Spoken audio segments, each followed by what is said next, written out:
where we've left it. But in this budget, which is the mayor's final budget of his administration, there is the commitment for what we refer to as the first year of the CIP of, again, nearly $500 million, similar to last year. So in just the last 2 years alone, the first year numbers of the CIP total nearly $1 billion. Worth noting, the circumstances when the mayor came into office were that the budget right before his had, I think, a 20 million-ish CIP. So obviously the mayor's commitment to strong fiscal policy, pension reform, and a variety of other decisions we've made along the way have yielded 2 years in a row of a $500 million investment in infrastructure, quality of life, preparation for climate change, public safety, downtown development, parks and community center work all over the city, considerable new projects and renovations in our libraries. So there is a lot in here and a lot of good stuff for the people of the city. So with that, Teresa, would you like to? Sure. So in front of you, there's 3 documents. The first one is stormwater. That number total, just under 11 million, is based on the revenue projections provided by the budget office. And those projects are prioritized by the Department of Public Works. So stormwater is fairly simple. Second page is. Before we get to that, John, would you like to, I'm putting you on the spot, would you like to talk at all about how you prioritize and how some of that decision making goes? Certainly, Mr. Chairman.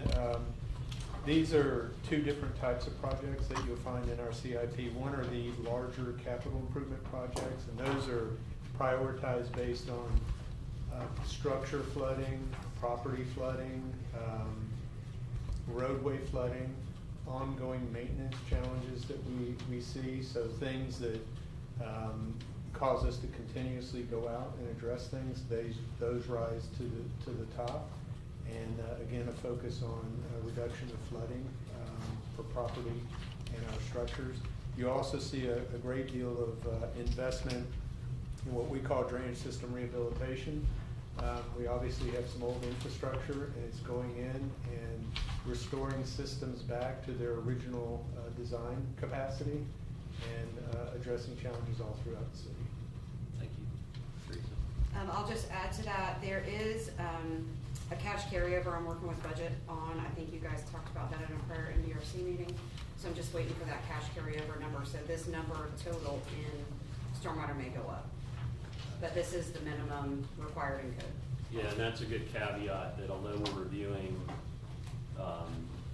CIP and related capital programs in this meeting, it's fair to call this 98 to 99% done. There can and are likely to be tweaks related to final revenue estimates and some other things that we'll have to deal with. The next page you have is solid waste. That is 100% funded in debt. So you'll see environmental compliance, the additional expansion at Trail Ridge, and then some leachate evaporator. Mr. Chairman, I'd love to describe a little bit about that. The big one obviously is the expansion. We're currently underway with Cell 7's expansion construction. This is a continuing to increase in size landfill. I mean, we have a one size footprint, but we develop it as we go, as the needs come. So this supports that continued expansion of the landfill area. And then really a big one is the Leachate Evaporator. Landfills produce leachate with stormwater. It drains not so good material down. We have to take care of it. We have to treat it. It's become expensive. We take it to JEA. This evaporator allows us to treat it on site and address it for more of an operational, more effective way of handling the leachate. So I'll reiterate those 2 points. So as we discussed solid waste long-term planning, we have a landfill designed to grow, and what's reflected here is the process of budgeting to grow it as we have increased demand, but it was designed and continues to have considerable room to grow for the years ahead. Absolutely correct. So next packet you have is general capital. It's a total of 7 pages, and all the departments are here in case the committee has a specific question about a project I can't answer. What you have is a total of almost $500 million, like Brian said. There are a few places here where I'm still closing projects, residual, but revenue projections, closing projects, all those kinds of things, in an effort to reduce that debt number. So you might see those numbers in a week or so go down on the debt side, and the pay-go numbers go up. But what you'll see here is just high-level overview. One new brand new fire station, our continued efforts to fund resiliency projects, septic tank phase out, some focus on downtown development, ongoing maintenance of roads, roadway resurfacing, sidewalks, facility improvements. But a couple of just points to touch on: all the minimums and targets that are required in code are met in the CIP, and we are working through the last week of numbers on our 17% suggested target in the urban core. We remind the committee and the observers, give a little more background on the minimum targets and numbers. So back in 2015, a special committee of city council and this administration put together minimums and targets for ongoing maintenance in the CIP. Most of those are exceeded quite a bit here because we're still catching up. But those are all countywide projects, so roadway resurfacing, traffic signalization, bulkheads, stormwater, or drainage system rehab. There's quite a few. And they represent, so to reiterate, the council and this administration at the beginning worked together and created minimum thresholds of very critical areas of infrastructure and need. Created baselines of, in some cases, percentages, in a few there might be raw number, but the commitment and the requirement is that the CIP at the very least hit those minimum thresholds across those various areas. Obviously, as you said, because of the work we're doing, we are exceeding most, but the first bullet point was the declaration that we have complied with our city law and hit minimum thresholds that are required. And that minimum is about $40 million. So the other couple of things to note that you'll see here are changes in library and bringing up some additional funding to replace Brentwood Library, and then the last set of funding needed to finish Ocean Way. So obviously this is 7 pages of line items with a variety of applications and things that they're going to. We won't go line by line, but I'll speak to some, and while I'm doing that, feel free, committee members, to peruse, and if you want to highlight something of your own interest or ask a question of clarification on any of the line items, we can do that. As Teresa noted, in the order of the document, first, she did say something about fund balances as they exist today kind of being adjusted. So that would impact the previously funded column in this document. We're finishing out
it the hard way, backing up just turn Can right. you slide that on? Actually, Huh?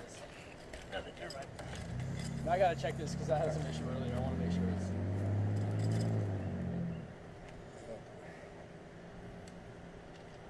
Do you have a tiny screwdriver? Like for these tiny, I got a blade. But I normally I use had it one, for but I mine. took them out of my car last week because I was replacing them. Hadn't replaced them yet. Appreciate you guys. Yeah, yeah. I like my boss and my help as well. So.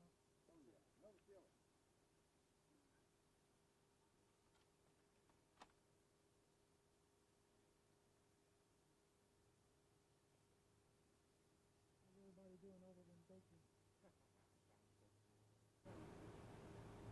Here's a little bit. We got a little bit of that cloud cover as well too. Yeah. Brian Key, Chief Key, is not as tall as TK. But I am gonna. Can we raise this a little bit? Whose is this one? I think it's action, but I don't know. Let me. Yeah. He's about my height. Say when. I think right there is good. Thank you so Yep. much. Okay, thanks.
I was going through a lot of batteries that way. I'm like, just put batteries there.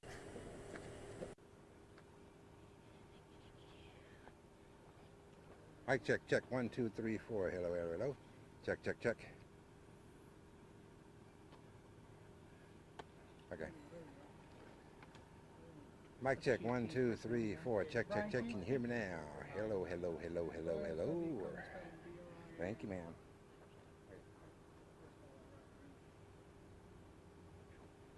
Yeah, that smells bad enough over here. I smell it all the way down the street, But through the car. I was like, hey guys, I know y'all set up and everything, but I was like, Plus, they left a can and a brush that they ran over back there, so. not about that.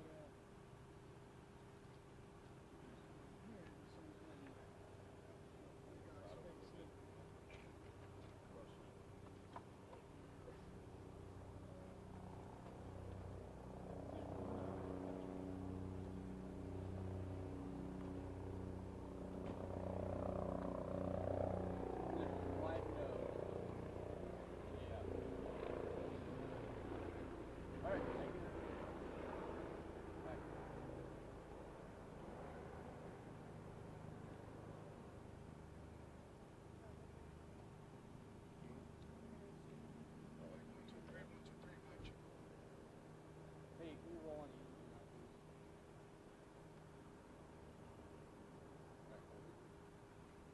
Yeah.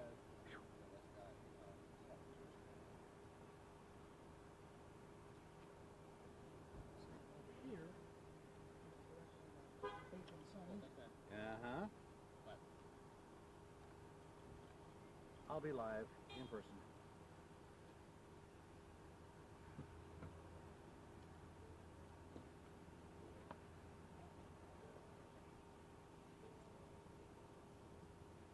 Megan, we'll stand up there.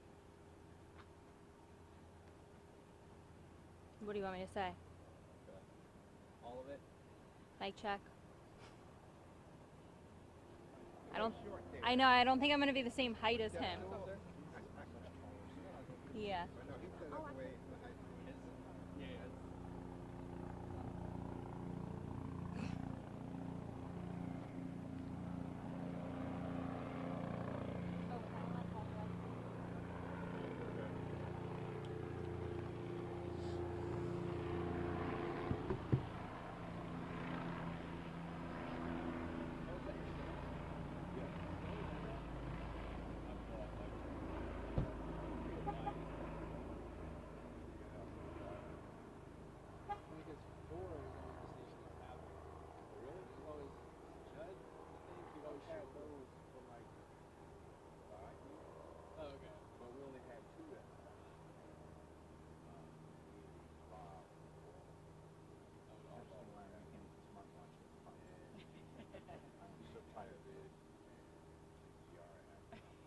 Plus telling me to walk 400 steps a day.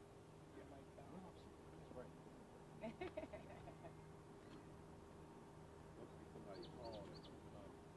Yeah, he said he raised it. Yes. Exactly at Ours is 101. 101. I'm going to hand this weekend. You are? Yeah, I know, right? What, 110? Please? Yeah. Find me a mojito and air conditioning. Yes. Very happy.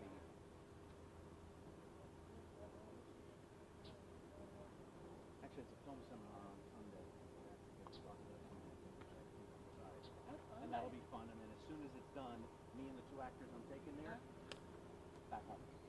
Oh, man. Yeah, let's see in Miami. Right smack in my convention center. These 2 blocks to Lincoln. We're eating some dinner on Saturday night. Cool. Theme. Well, there's a pool. We're staying in Boca at a hotel, and everything.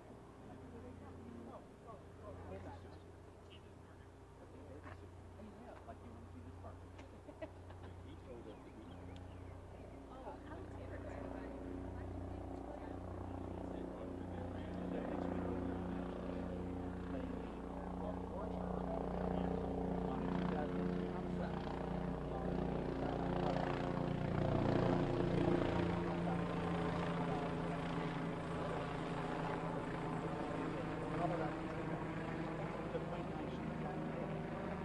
While her kids are in the next room, this week I'll come home after a long night of hard work and made another food.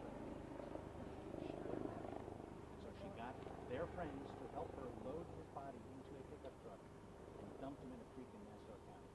He then bobbed up the next day and pumped a fishing boat. Out of here. What a And What I've a already story. been to the Oxygen Network, so this is my second time round Oh, nice. talking about this case. And the last time I did it, they went, Are you gonna? how do you spell your name? You ever seen like ID channel on their Oh interview? yeah, I've done a bunch of them. They never did before. No, 2 years ago I started getting a paid check for these things. Yeah, you should. And plus the last one I did actually was to do B-roll. I had to actually walk up and fist bump, because it was in the pandemic, fist bump the Japanese producer as we walked into the hotel. Hey man, it's Bo. Is it acting like ID channel? There's some acting in there or no? Like the Well, way they do it, like the crazy thing is you can't look at notes. You can have no notes near you. You have to stare at the camera and talk. No us. You have to be so absolute live shot perfect. right. And seriously, when I had notes next to me, they said you can't because the notes were reflecting light on my face. So, and then you have to make sure you don't, and it's cool, but also as a journalist, you don't libel or screw up. And I You can't. don't look like yeah. You look. I can't let. No. I've come close. I've come close. I mean, this is literally held back no fury like a woman's scorn is what this one is, and I intend to use that quote. But I'm looking forward to it because I told them where the best hotels were, and it's like 10 minutes from my house. So boom, boom, boom, done. Wow, you're the best. Your job's in stuff. It can be. It can be. Start early with this. That's a minute. Oh, yeah. Yeah.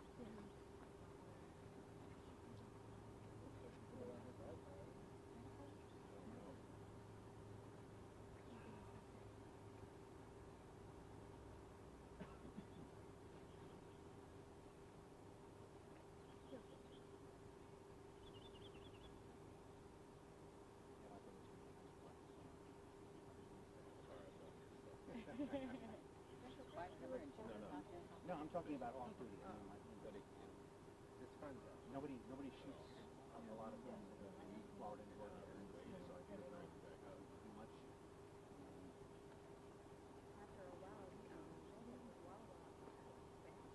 Oh yeah, we went up.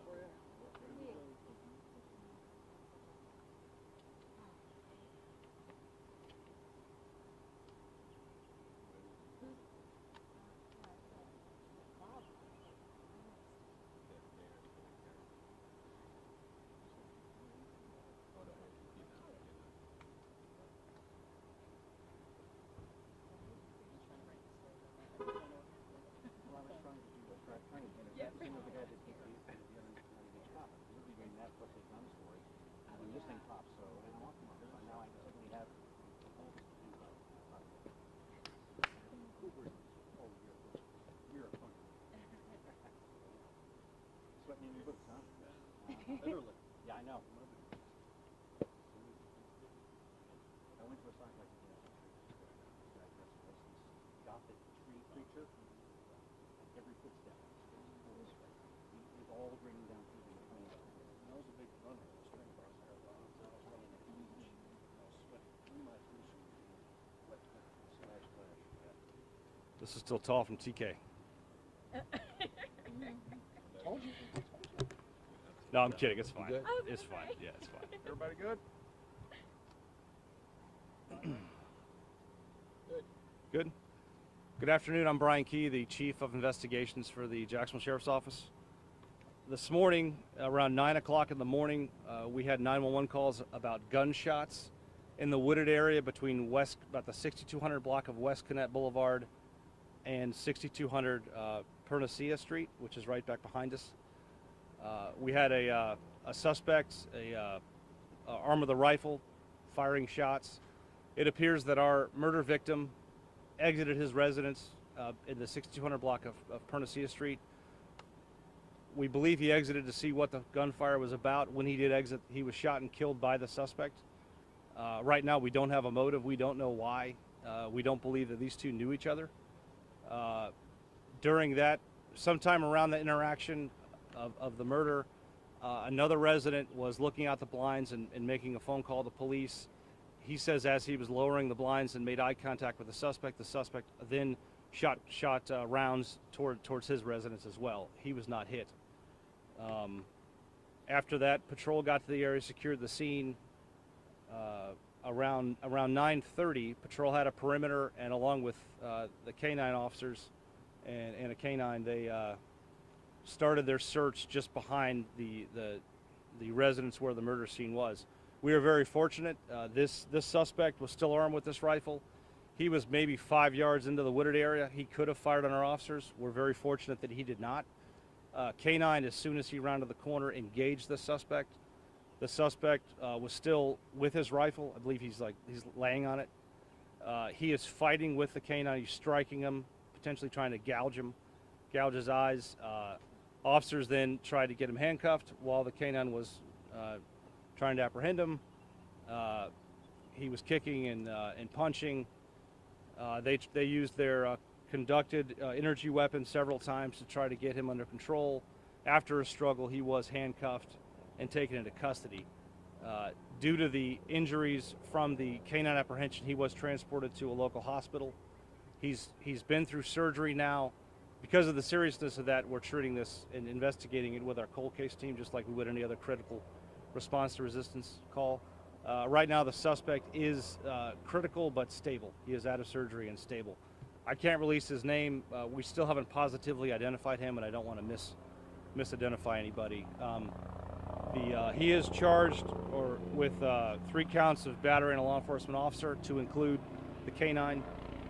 He's also charged with attempted murder, shooting at the individual through the window, and the murder charges for our deceased victim. Those charges are pending. We're still working on that with the state attorney's office. So we really have 2 different scenes. We have cold case and the state attorneys working with us on the response resistance with the canine, and we also have a homicide team working the murder case on the other side of that wooded area. Like I said before, we will We will, through the PIO, release a photo of the rifle that the suspect was using. We are not naming the officers involved because they are victims of the bolio. So pursuant to Marcy's, we can't identify the canine or the handler that was involved. And with that, I'll take some questions. Was this random? It appears that it was. We're still doing a background to figure out why this individual did these things. We have no idea, but we are looking into it and obviously very curious as to what the motive was. But it does appear random. There's no connection that we can find at this point. So far, does the subject have any past criminal history? No local history. And then the pickup truck that was towed out, was that his car by any chance? That's probably just part of the investigation. Okay. I don't know how the suspect got here. And the person who was looking through the blinds was not hit, only their home? No, he was not. He Are was. the helicopters above, are they related to this at all? I can't tell whose helicopter that is, but I don't think so. No. The ones there was one previously. as well. Probably when we had a perimeter, sure. Yeah, when we had an armed suspect with a rifle in a wooded area, it's very dangerous, and I would hope we would use all the resources we had. Yeah. Can you clarify the connection between the homicide and the cold case? Well, our cold case detectives work. Well, they work cold cases, obviously. Those very involved older cases.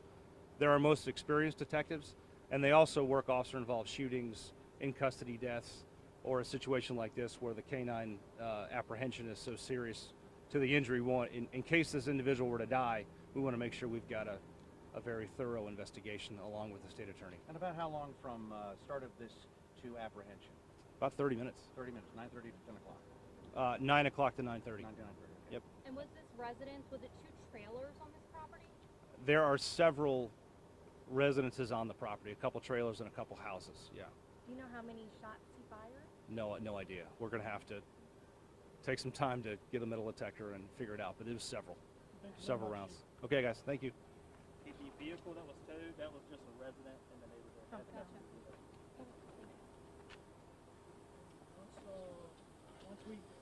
Once we get the photos of the firearm that was used, we'll go ahead and